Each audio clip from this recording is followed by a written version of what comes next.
Assalamualaikum warahmatullahi wabarakatuh. Kembali lagi di vlogku. Teman-teman yang belum subscribe, silakan subscribe vlog dan channelku ini.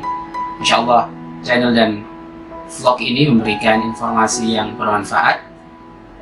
Lama 3-4 hari ini aku belum membuat video, belum bisa mengupload video karena ada beberapa hal yang harus kulakukan. Teman-temanku, di vlog ini aku akan bercerita tentang pengalaman pribadi yang mungkin hal ini pernah dirasakan oleh semuanya. Hari ini aku akan berbicara tentang kelapangan hati, hasil renungan yang selama ini ku cari. Kalau teman-teman tahu, dulu aku termasuk orang yang susah sekali untuk menerima apa yang diberikan oleh Allah, karena aku suka sekali membandingkan diriku dengan orang lain. Makanya mungkin teman-teman atau siapapun atau para pemirsa juga suka membandingkan dirinya dengan orang lain. Jangan lakukan itu. Dulu aku termasuk orang yang susah sekali untuk memahami orang lain, inginnya menang sendiri. Dulu aku termasuk orang yang susah untuk menerima kenyataan, karena aku termasuk orang yang jarang gagal. Maka ketika aku menerima kegagalan, aku anggap sebagai suatu ketidakadilan daripada Allah. Perasaan-perasaan itu membuat aku merasa tidak nyaman, dan aku merasa tidak lapang hatiku. Aku coba untuk mencari jawaban atas kegundahan hatiku ini. Karena ketika hati kita tidak lapang, ketika hati kita tidak luas, maka kita akan mudah sekali untuk diganggu sama setan. Setan itu memberikan bisikan-bisikan, kalau kita mau ngasih orang, jangan kasih orang, nanti uangmu habis. Kalau orang tua kita minta uang, setan akan ngomong, jangan, nanti uang kamu habis. Nah, sehingga ada perasaan yang tidak nyaman, ada perasaan tidak enak. Hidup jadi tidak nyaman, hidup jadi tidak enak. Dan teman-teman bisa lihat berapa banyak hari ini terjadi, misalkan bunuh diri di Korea, di Jepang, dan lain sebagainya. Mereka orang-orang yang punya segala sesuatu, materi, popularitas, jabatan, tetapi mereka tidak menemukan kebahagiaan hakiki. Kebahagiaan hakiki ternyata ada pada kelapangan hati. Lama aku mencari hakikat tentang kelapangan hati. Iya, secara teori, kalau teman-teman baca, kelapangan hati itu seperti sesuatu yang mudah. Tapi dalam prakteknya tidak sesimpel itu, tidak sederhana itu. Lama aku mencari, lama aku mencoba untuk menemukan apa kelapangan hati, apa hakikat dari kelapangan hati. Hingga suatu hari aku membaca satu ayat, فَمَنْ يُرِدِ اللَّهُ أَنْ يَهْدِيَهُ يَشْرَحْ صَدْرَهُ لِلْإِسْلَامِ. Maka barang siapa yang Allah menghendaki memberikan hidayah kepada seorang itu, maka Allah akan memberikan kelapangan hati padanya. Aku buka tafsir Misbah karya Quraish Shihab. Aku temukan satu pernyataan Imam Sya'rawi. Dia menyatakan sesungguhnya hidayah yang diberikan Allah pada manusia itu ada dua. Yang pertama adalah hidayah tentang kebenaran Islam, Allah dan Rasulnya.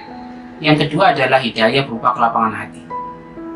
Kelapangan hati ternyata bagian dari hidayah yang mahal. Pertanyaannya adalah, ketika orang itu sudah mendapatkan kelapangan hati, cirinya apa? Ada beberapa ciri orang yang mendapatkan kelapangan hati yang disebutkan oleh Rasulullah dalam sebuah hadis. Ada 3 ciri. Hadis ini diriwayatkan Imam Tirmidzi.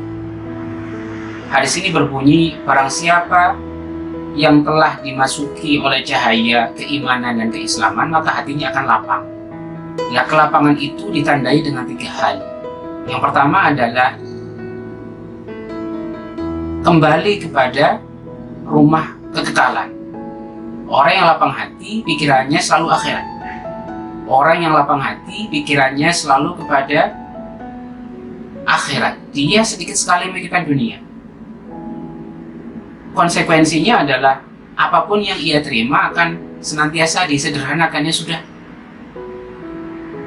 nanti suatu ada hikmahnya, ya sudah, itu semuanya dari Gusti Allah. Ya sudah, pasti dibalik hal itu ada hikmahnya. Dalam konteks ini, biasanya orang yang punya kelapangan hati itu bisa melihat apa di balik sebuah permasalahan. Dia tidak melihat gambaran zahir atau gambaran permukaan dari sebuah permasalahan, dari sebuah fenomena, tapi dia melihat apa di balik itu. Dia punya kemampuan untuk mendapatkan hikmah-hikmah dari sebuah kejadian, sehingga apa yang dilihatnya tidak gampang disimpulkan. Kalau dia melihat A, dia tidak melihat apa A itu, tapi dia melihat jauh apa di balik A itu. Apa di balik A itu, hikmah-hikmah itu dia tahu. Dan dia percaya bahwa sesungguhnya segala sesuatu itu berasal dari Allah. Dan apa yang diberikan Allah itu senantiasa baik. Karena Allah itu zat yang maha baik, zat yang maha indah, dan suka hal yang baik dan indah. Punya kemampuan visioner. Biasanya orang yang punya kemampuan ini adalah orang-orang yang sederhana pikirannya. Ya sudah, segala sesuatu itu punya Allah. Ya sudah, segala sesuatu ada hikmahnya. Bukan orang-orang yang kadang-kadang belajar di luar negeri. Bukan orang-orang yang punya titel yang macam-macam. Tapi orang-orang kampung, orang-orang yang tidak tahu bagaimana proses mereka mendapatkan itu, tapi punya kelapangan hati, simple melihat segala sesuatu, tidak banyak pertimbangan. Maka benar yang dikatakan Rasulullah, kebanyakan ahli surga itu adalah orang-orang yang simple, orang-orang yang sederhana. Dalam konteks ini juga, orang yang berpikiran bahwa rumah kekekalan itu menjadi prioritas utamanya, dia akan melihat baik dan buruk itu sudah tidak penting. Kaya dan miskin itu sudah tidak penting, enak dan tidak enak sudah tidak penting, karena mereka melihat bukan apa yang diberikan, tapi melihat siapa yang memberikan. Nah, itu yang kemudian saya temukan dan coba dipraktikkan, ternyata membuat hati terasa lapang dan nyaman. Ciri yang kedua adalah menjauhi dunia. Karena sesungguhnya apa yang ada di dunia itu mengecewakan. Kalau tidak percaya, dulu ketika kita belum punya mobil, lihat orang lain punya mobil, seakan-akan wow, punya mobil itu luar biasa. Tapi setelah punya, ya gitu-gitu aja. Dulu ketika kita belum punya HP, lihat orang punya HP, setelah punya HP, ya gitu-gitu aja. Dulu ketika kita melihat di TV orang-orang melakukan perjalanan ke luar negeri, seakan-akan rasanya enak sekali, tapi setelah melakukan perjalanan ke luar negeri, ya gitu-gitu aja. Apa yang ada di dunia itu mengecewakan kecuali 3 hal. Yang pertama adalah zikir, menghadirkan Allah dalam setiap kehidupan kita, dalam setiap aktivitas kita. Tuhan itu menjadi sentral. Oh ya, aku ini diperhatikan oleh Allah. Tuhan itu menjadi pusat dari perhatian kita. Kita berjalan dengan perasaan bahwa Tuhan senantiasa bersama kita. Yang kedua adalah hal yang tidak mengecewakan di dunia ini adalah alim, menjadi orang yang punya pengetahuan yang ada manfaatnya. Karena kemudian dengan pengetahuan itu kita tahu rahasia-rahasia dan substansi kehidupan. Kita bisa tahu mana yang substansi, mana yang tidak. Kita bisa tahu mana yang prioritas, mana yang tidak prioritas. Nah, ini mahal. Hari ini orang tidak bisa membedakan mana yang prioritas, mana yang tidak prioritas. Dikira bahwa popularitas itu adalah prioritas. Dikira bahwa harta itu adalah prioritas. Tidak. Yang prioritas adalah perasaan kita bahwa segala sesuatu itu berasal dari Allah, dan bahwa kita ini tahu hakikat bahwa kita diciptakan untuk beribadah kepada Allah. Ciri yang ketiga adalah senantiasa belajar. Ini ada hubungannya dengan yang kedua. Kalau kita belajar, kita akan tahu hakikat dan rahasia tentang kehidupan. Karena ya dengan gemerlapnya, dengan apa yang dipertontonkan di YouTube misalkan, di TV-TV, apa yang dipertontonkan oleh mayoritas orang hari ini adalah tentang keindahan-keindahan dunia. Itu kalau kata Lenin, sesuatu yang terus-menerus dipertontonkan itu akan menjadi bagian dari gaya hidup kita.